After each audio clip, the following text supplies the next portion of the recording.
Hello friends, welcome back to my channel. কেমন আছেন সবাই? আশা করি ভালো আছেন। আজকে আমি নিয়ে চলে এসেছি সিকিমের প্রথম এপিসোড।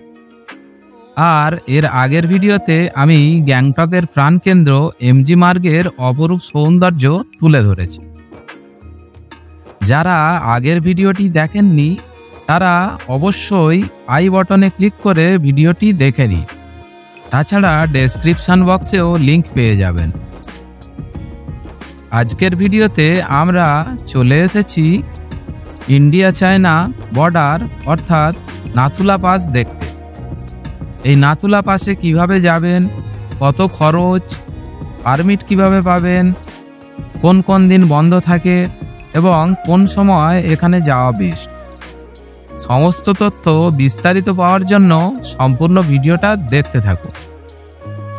ভিডিওর শেষে একটি গুরুত্বপূর্ণ তথ্য আছে যা না জেনে এখানে গেলে আপনি অ্যারেস্টও হতে পারেন। চলুন তাহলে শুরু করা যাক। সমুদ্রপৃষ্ঠ থেকে প্রায় 14,140 ফুট উচ্চতায় অবস্থিত নাথুলা পাস। এই নাথুলা পাস হলো ভারত ও চীনের বর্ডার। প্রাচীনকাল থেকে এই নাথুলা পাসের বাণিজ্যিক গুরুত্ব অসীম।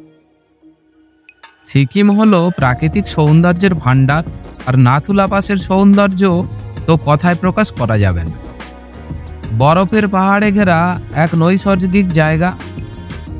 গ্যাংটক থেকে নাথুলা পাসের দূরত্ব প্রায় 60 কিলোমিটার, আর সময় লাগবে 3 ঘন্টা।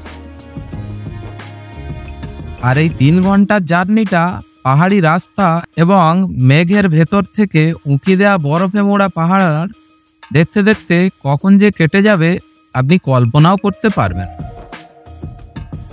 এই নাথুলা পাসের এপারে রয়েছে ভারত এবং ওপারে চীন।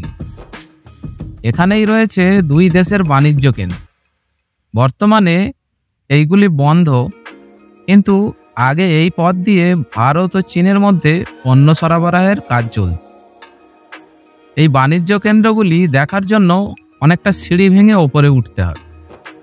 তবে ওপরে ওঠার অনেক আগেই আপনাদের ফটো বা ভিডিওগ্রাফি বন্ধ করে দিতে হবে। এখানে ফটো বা ভিডিওগ্রাফি কঠোরভাবে নিষিদ্ধ।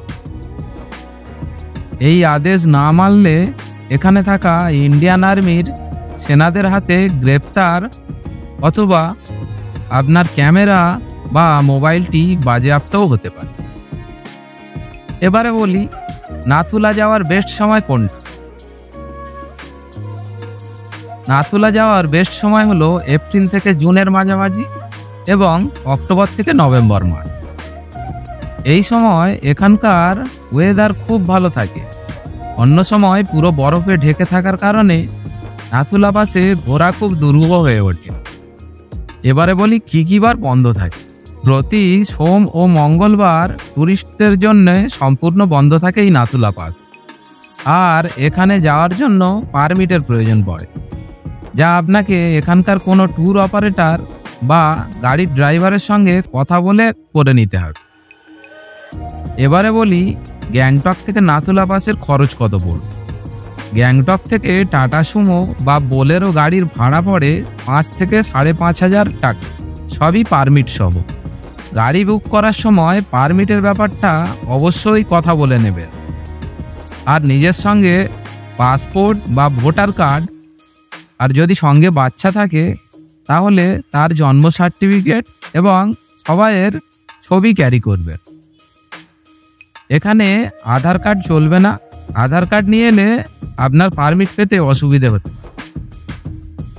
তাহলে অবশ্যই মনে করে এই ডকুমেন্টসগুলো সঙ্গে আনবেন। তাহলে আর কি, বেরিয়ে পড়ুন বাড়ি থেকে। Thank you for watching.